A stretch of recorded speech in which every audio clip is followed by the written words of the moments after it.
Stop. Do not click away. The title of this message is not a threat, but a warning born from a love that has crossed 900 years to find you. You were led here, not by chance, but by a whisper in your soul you may have mistaken for your own thoughts. It was not. It was a call. If this message has already touched your heart, like this video, subscribe and comment with the word prophecy. You are marking your place, telling the universe that you are ready to listen. My name is Hildegard, and my voice has been sleeping in the earth, waiting for a time of great shadow and even greater light. A time when souls like yours would be so weary, so lost in the noise of the world, that they would finally be still enough to hear a sound from beyond. For centuries, my words were covered by a veil, seen only by scholars and saints. But the visions given to me were not for books of dust. They were living seeds of fire, planted for the future. They were planted for you. Now is the time for that veil to be torn, not by my hands, but by your desire to see what lies behind it. You feel it, don't you? A deep unrest, a feeling that something is fundamentally wrong with the world and with the path you are on. You have tried everything to soothe it. You have sought distractions. You have chased ambitions. You have filled your life with sounds and fury, all to drown out a persistent, silent ache. You have asked questions into the darkness and received no reply. You have felt abandoned, a ship without a rudder on a vast and empty ocean. This feeling, this sacred emptiness, is not a curse. It is a gift. It is the space that has been cleared inside you so that a new truth can take root. But why now? Why does a voice from the 12th century break its silence in your modern age? Because the shadows I saw in my visions are the same shadows that lengthen at your feet today. The confusion, the division, the fear. It is a spiritual plague, and it spreads not through the air, but through the heart. You have been trained to look for answers on screens, in headlines, in the mouths of men who promise salvation but deliver only chains. You have been taught to trust your eyes and your ears, but you have forgotten how to trust your soul. I am here to remind you. I am here to reawaken a part of you that has been deliberately put to sleep. A part of you that knows the truth without needing proof, that feels the divine as surely as you feel the sun on your skin. Within you is a knowing, a compass pointing toward home. The noise of your world has interfered with its signal, but the signal has never been lost. It is still broadcasting. It is still calling you. And now, a sound is breaking through that noise. It is faint at first, like a distant bell. You might dismiss it. You might think it is your imagination, but it will grow louder. It is the sound of an ancient truth, a truth that does not change with the seasons or the centuries. It is my voice, yes, but it is carried on the breath of the one who sent me. It is a frequency of love, of warning, of immense and unwavering hope. This message is not for everyone. Many will hear it and feel nothing. Their hearts are not yet ready. Their soil is not yet tilled. But it is for you. The very fact that you are still listening, that something inside you is leaning in, is the only sign you need. You are one of the ones for whom this was intended. You are one of the souls who agreed, long before you were born, to be awake at this time. But being awake carries a responsibility. It requires courage. It will ask you to question everything you thought you knew, to let go of comforts that were secretly cages, and to step onto a path that may feel lonely at first. But I promise you, you are not alone. You were never alone. I am with you now, and there are legions of light you cannot see, all gathered to witness your becoming. The journey ahead is profound, and the stakes are the salvation of not just your soul, but the soul of the world. But what did I see for you, for this precise moment in your life? And why has this vision remained silent until now? Part 2. A direct call to the heart. Approx. 1,000 words. Let us speak now, you and I, not as a saint and a seeker, but as two souls connected by a thread of eternity. Let us speak of the silence in your heart, the one you run from, the one you fill with endless scrolling, with conversations that mean nothing, with work that leaves you empty. You fear that if you stop, if you truly become still, you will be confronted by a terrifying emptiness. You fear that the pain you have so carefully managed will overwhelm you, that the grief will swallow you whole, that the loneliness will become an unbearable weight. So you keep running. You keep building walls of noise around your heart. hoping to keep the silence out. But you have it backward. You are not keeping the silence out. You are trapping it inside. That ache you feel, that quiet desperation, is the sound of your own soul calling to you from behind the walls you have built. It is begging for a moment of peace. It is begging for you to come home to yourself. Have you ever wondered why your prayers feel like they hit a ceiling? Why your pleas for help seem to vanish into an indifferent sky? It is because you are shouting from the surface, while the truth of you lives in the deep. The divine does not shout. It whispers. It communicates not in earthquakes and tempests, but in the stillness between two breaths. It waits for you in the sacred pause. For years, you have been asking for a sign, a miracle, a clear direction, and all this time, the answer has been waiting in the one place you have refused to look, inside the profound silence you have so feared. But what if I told you that this silence was not an absence, but a presence? What if it was the very breath of God, waiting for you to become still enough to feel it, to hear it, to merge with it? This is the great trial of your age. You are drowning in information, but you are starved of wisdom. You have access to every fact in the world, but you have lost access to your own inner truth. The world tells you to be faster, to be louder, to be seen, but the Spirit asks you to be slower, to be quieter, to see. It is a radical act of rebellion in your time to simply sit in silence, to turn off the world and turn on your soul. I know your pain. I know the feeling of being a vessel that has been emptied. In my own life, I was plagued by sickness and doubt. I felt small and insignificant, a woman in a world of powerful men. I cried out, asking why I was given visions I felt too weak to carry. The answer did not come in a grand pronouncement. It came in the quiet moments of surrender, when I finally stopped fighting and simply allowed myself to be. In that stillness, I found a strength that was not my own. I found a peace that the world could not give and could not take away. This same strength, this same peace, is available to you now. It is your birthright. You have just forgotten how to access it. You have been convinced that your worth comes from what you do, what you achieve, what you own. That is the great lie of the shadows. Your worth is inherent. It is absolute. It is sealed into the very fabric of your being. You are a unique and unrepeatable thought in the mind of God. Do you understand the power of that? Do you understand the miracle that you are? Let this be a moment of turning. Let this be the instant you decide to stop running. You do not have to do it all at once. Start with a single minute, a minute of sitting with your eyes closed, without distraction, and just breathing. In that minute, do not ask for anything. Do not try to solve your problems. Simply give your presence to yourself. That is the first step. It is the key that unlocks the door. If you are ready to take that step, to reclaim your inner sanctuary, write in the comments, "I choose the light." It is a declaration, a promise to your own soul. This path is not about adding more to your life. It is about subtracting all that is not you. It is about gently removing the layers of fear, of conditioning, of false identity, until you arrive at the luminous core of your own being. It is a journey from the head to the heart. It is the journey home.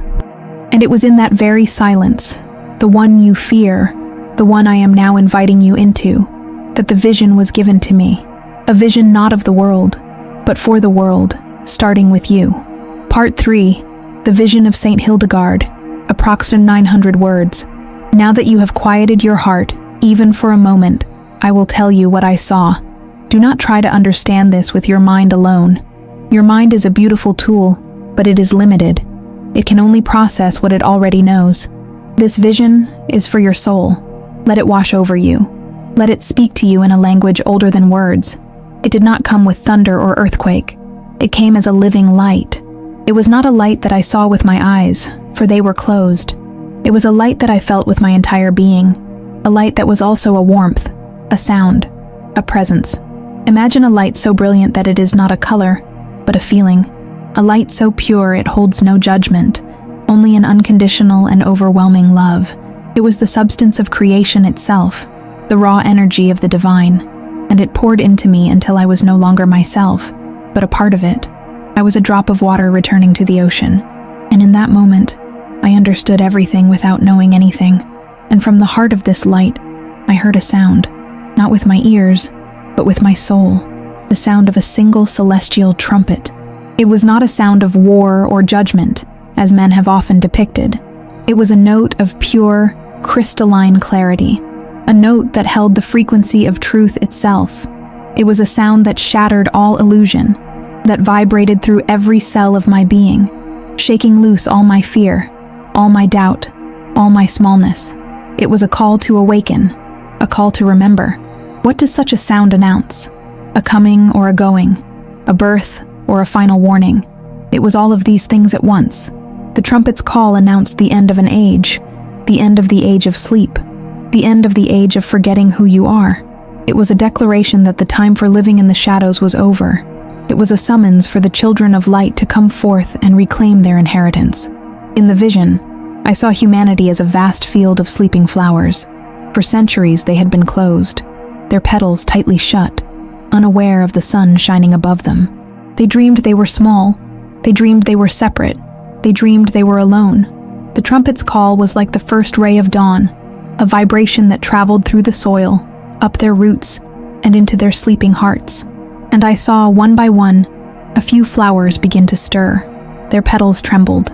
They began to unfurl, slowly, tentatively, turning their faces toward a light they had only dreamed of.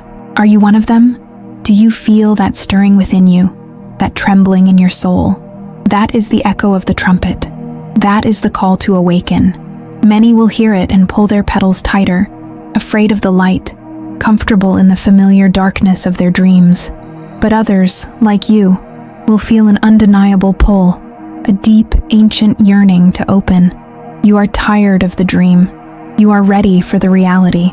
This was only the first part of what was shown to me. The vision unfolded in layers, like the petals of a celestial rose. It showed me the path of the awakened soul, the trials they would face, the glory they would inherit. It showed me the forces that would gather to try and keep the flowers from blooming. The details of these future visions must wait. The soil of your heart is being prepared, but it is not yet ready for all the seeds. What I saw next, what it means for the coming age, that can only be revealed when the time is right. But the first message, the call of the trumpet, is for now. It is for this very moment. It is a personal invitation for you to begin the process of unfurling, to consciously choose to turn away from the shadows and toward the light. It is a call to action, but the action required is not of the world. It is the internal action of shifting your allegiance from fear to love, from your ego to your soul. This is the great work, and you must begin now. Because the vision also showed me what was at stake, what was at risk, was far greater than I, or anyone, could have ever imagined. Part 4. What is at stake? Approx to 900 words. You must understand the urgency of this call. This is not a gentle invitation to a future enlightenment. It is an emergency broadcast to the soul. The forces that wish for you to remain asleep are not passive. They are active, and they are powerful. In my vision, after the call of the trumpet, I was shown why the awakening is so critical now. I saw the great tree of humanity. Its branches reached for the heavens, and its leaves were the countless souls living out their lives. Its roots ran deep into the soil of the earth, drawing sustenance from the ancient wells of faith, hope, and love. For millennia, this tree has weathered storms, survived droughts, and continued to grow, a testament to the resilience of the human spirit. It was a sight of breathtaking beauty. But then, the vision shifted. I was shown something else, a creeping fire. It was not the hot, cleansing fire of purification. It was a cold fire, a fire of apathy, of cynicism, of division, of forgetfulness. It did not burn the branches or the leaves in a great spectacle. It was a subtle, silent fire that attacked the roots. I watched in horror as it spread through the soil, not with flame and heat, but with a creeping numbness. It was the fire that whispers, "It doesn't matter." The fire that says, "You are alone." The fire that insists, "There is no hope." As this cold fire touched the roots of the great tree, they began to wither. They turned gray and brittle, losing their connection to the living water of the spirit. And on the surface, the tree still looked the same for a time. The leaves were still green, the branches still reached high, but it was a facade. The tree was dying from the inside out, its foundation being consumed by a spiritual poison. It had lost its anchor. It was becoming hollow. Do you see? The danger is not a great cataclysm from the outside. It is not an enemy you can see and fight with weapons. The danger is a decay from within. It is the slow, creeping erosion of the very things that make you human. Your capacity for love, your belief in something greater than yourself, your connection to one another and to your Creator. The world you live in is fueling this fire every single day. It celebrates cynicism as intelligence. It promotes division as strength. It distracts you with endless trivialities while your spiritual roots are starving. Look at your own life. Look honestly. Where are your roots? In what soil are you planted? Are they grounded in eternal truths, in love, in service, in connection? Or have they become shallow, clinging to the thin topsoil of public opinion, financial success, and fleeting pleasures? Can you feel the cold fire? The numbness creeping in where there once was passion, the exhaustion where there once was purpose. This is not just personal burnout. It is a symptom of a planetary spiritual crisis. This is what is at stake. Everything. The future of the human spirit. The possibility of creating a world of peace and compassion. The very survival of the great tree.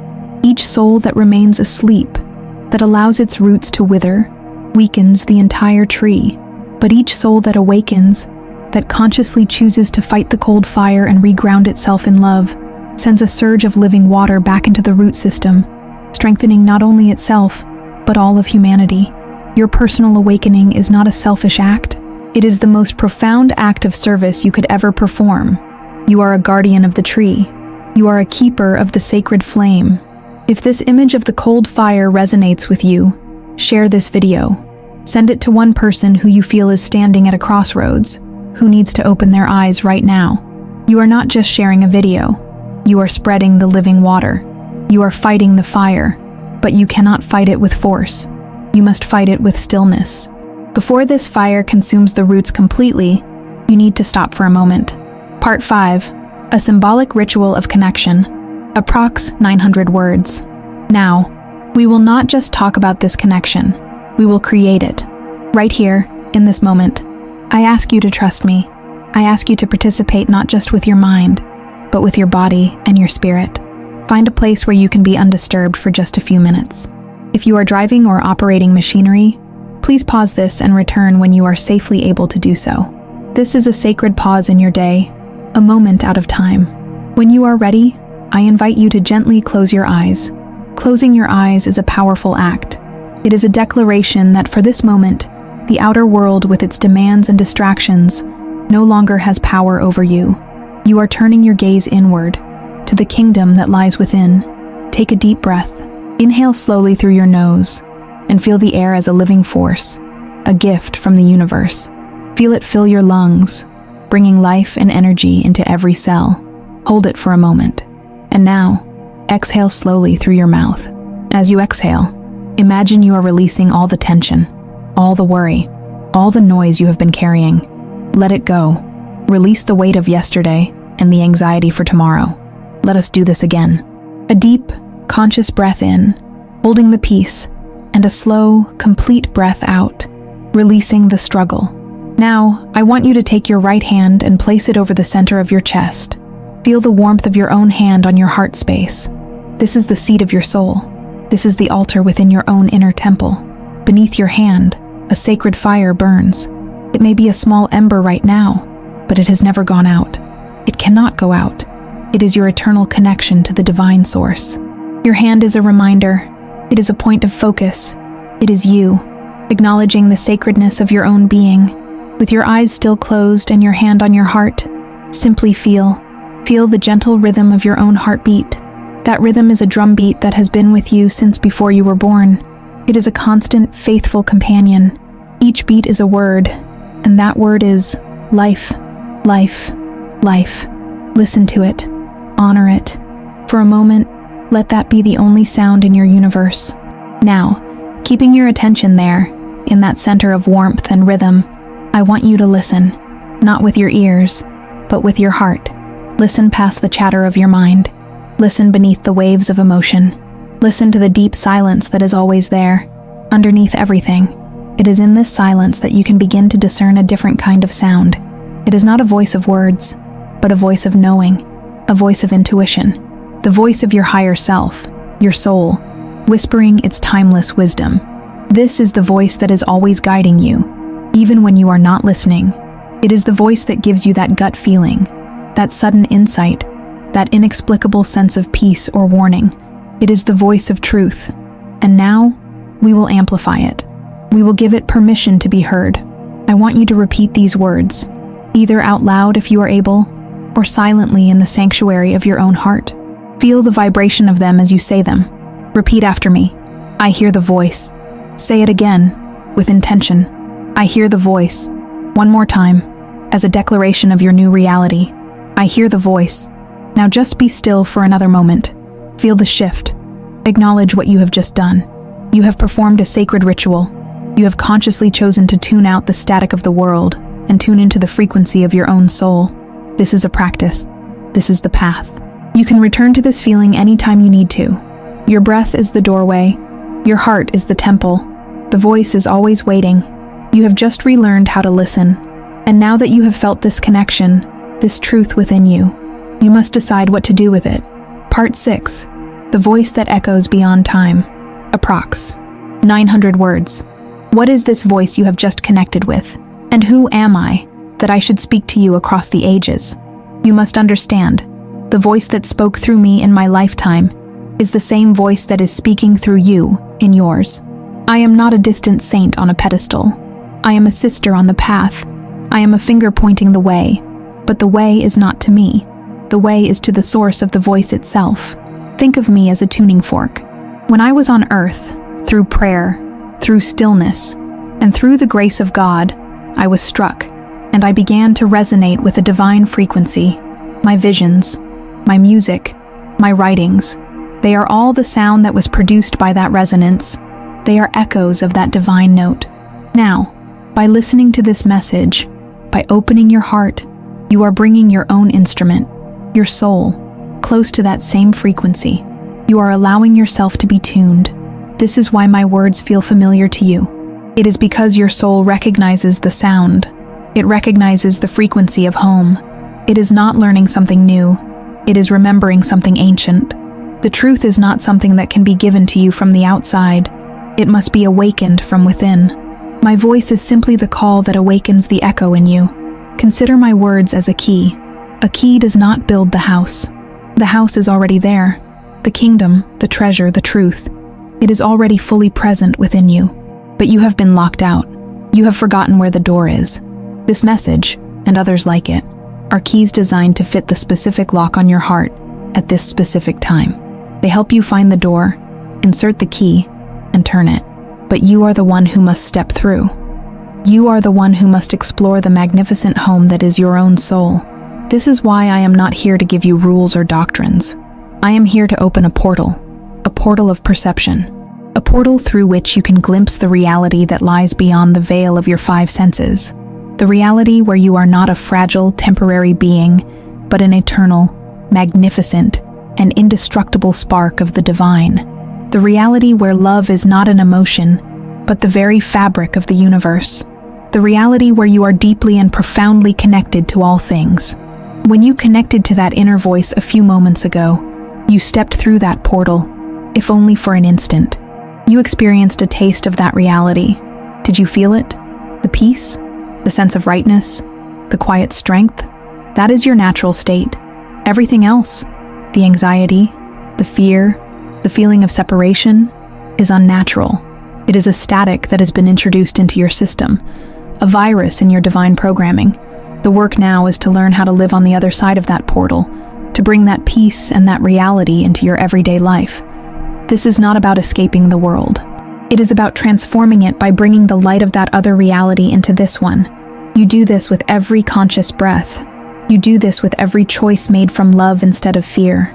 You do this with every act of kindness, every moment of forgiveness, every time you choose to see the divine in another person. You are a bridge between worlds. That is the great secret of your humanity. You have feet on the earth and a soul in the heavens. You are the place where spirit and matter meet, Your purpose is to anchor the light of heaven onto the plane of earth. You do not need to build great cathedrals. Your own body is the temple. Your own life is the prayer. If you feel that something in this section spoke directly to your heart, I encourage you to come back and listen to this part again later. Let the words sink in deeper. Let them retune your soul.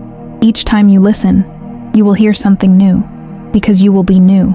You are a carrier of this divine frequency now. You are a living tuning fork, and by your very presence, by the peace you radiate, you will begin to tune others around you without even saying a word.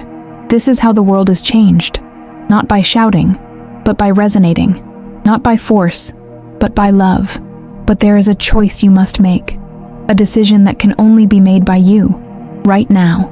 Part 7. The Moment of Choice. Approx 1,000 words. We have arrived at the center of the labyrinth, the turning point. Everything we have spoken of, the veil, the silence, the vision, the fire, the voice, has led to this single moment. It is the moment of choice, and it is not a choice you can make tomorrow or next week. The energy of this moment is potent. It is a wave, and you must decide whether to ride it or let it pass you by. The trumpet I heard in my vision does not sound forever. It is a call that echoes for a season, and this is that season. It is a window of opportunity, a time of immense spiritual grace where the veil between the worlds is thin and the work of awakening is accelerated. To choose now is to align yourself with a cosmic tide that will carry you forward with astonishing speed.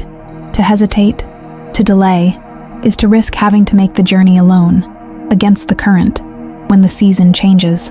I saw this in my vision as well. I saw a great portal of light, open and shimmering, inviting all who would enter. Souls were streaming toward it, their faces filled with hope and remembrance. But I also saw that the portal was not permanent. It was a phenomenon of this specific cosmic alignment, and at some point, its edges would begin to constrict. The opening would begin to narrow. It would not close out of anger or punishment. It would close simply because the energetic season had passed. Just as a flower closes at dusk, you are standing before that portal right now. Listening to my voice has walked you to its very threshold. The choice is simple, and yet it is the most profound choice you will ever make. Do you step through? To step through means to commit. It means to declare, to God and to your own soul, I am ready. I choose the path of awakening.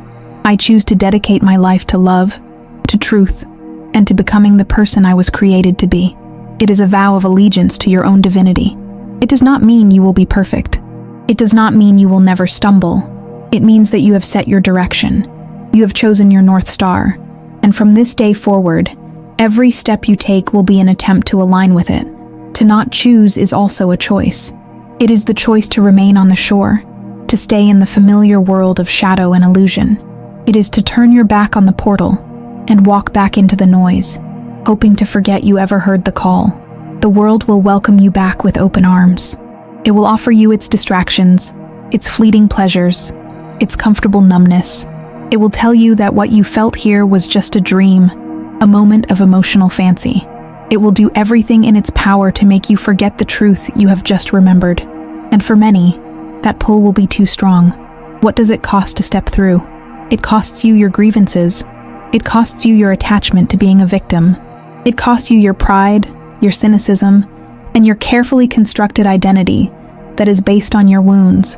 It costs you the comfort of blaming others for your unhappiness. In short, it costs you everything that is not real. It costs you your chains. And what do you gain? You gain yourself. You gain your true self. You gain a peace that cannot be shaken by the chaos of the world. You gain a purpose that fuels you with an inexhaustible energy. You gain a connection to the divine that will guide you, protect you, and love you unconditionally. Every moment of every day, you trade a cage of gold for the freedom of the sky. So, here, now, in the silence of your own heart, make the choice. There are no magic words you need to say. It is a simple turning of your will, a surrender, a yes to love, a yes to light, a yes to your own soul. Feel the weight of this moment. The entire universe is holding its breath, waiting for your decision. If this message has guided you to that yes, then share it with one other person who you feel is also standing before their own portal. Be the friend who walks with them to the threshold. This choice is the true beginning. It is the moment of your spiritual birth. It changes everything, not by altering the world around you, but by altering the eyes with which you see the world. And it is for this reason that the next part of the vision, the part I was shown after the choice, changed everything. Part 8, Light After the Veil, approx 1100 words. For those who make the choice, for those who say yes and step through the portal, the nature of the vision changes. The urgency of the warning is replaced by the serenity of the promise. After I saw the portal and the souls who chose to enter it, the landscape of the vision shifted from a scene of cosmic drama to one of intimate, breathtaking beauty. I saw a soul, just like yours, take that step. And as they crossed the threshold, the world of noise and shadow did not vanish. Rather, its power over them did. It was as if they had been watching a terrifying play from a seat in the front row, completely engrossed in the drama. But by stepping through the portal, they were lifted up, out of their seat, and taken backstage. From this new perspective, they could still see the play, but they were no longer lost in it. They could see the actors, the props, the ropes and pulleys. They could see it for what it was, an illusion, a story being told, and with that seeing came a profound sense of peace. The greatest change, however, was in how this soul perceived the light. Before, the light was something to be sought, something distant and external. But after the choice, the soul realized the light was not outside at all. It was emanating from within them. They were not just a seeker of the light, they were a source of the light. They were a star that had forgotten it was a star, and had finally remembered. This realization was not an intellectual concept. It was a felt experience, a radiant warmth that spread from their heart center outward, filling their entire being. And then, the veil that had once hidden the truth was transformed. It was no longer a barrier that separated them from God. Instead, it became a luminous cloak, a garment of gentle light that they wore. It was the veil of their physical body, of their human experience, but it was no longer seen as a prison. It was seen as a sacred vessel, a tool for bringing their inner light into the material world. They understood that their humanity was not a mistake or a punishment, but a precious and holy opportunity. I saw this soul walk back into the world, but as a completely new being. The cold fire of apathy could no longer touch their roots, because their roots were now drawing from the infinite well of light within them. The angry shouts of the world were heard not as attacks, but as the cries of other souls who were still lost in the play, and they felt nothing but compassion for them. They had become an oasis of peace in a world of turmoil. Their very presence was a healing balm. They said little, but their silence was more powerful than any sermon. Their touch was a blessing. Their smile was a prayer. This is the promise. This is what awaits you. It is a process of becoming, a journey of remembrance. It does not happen all at once, but the choice is the catalyst that begins it all. You become a co-creator with the divine. Your life is no longer a series of random events, but a beautiful, unfolding tapestry that you are weaving together with God. You begin to see the hidden messages, the synchronicities, the gentle guidance that is always there for you. Your fear is replaced by a deep and abiding trust. Trust in the process. Trust in yourself. Trust in the love that is orchestrating all of creation. This is the rebirth.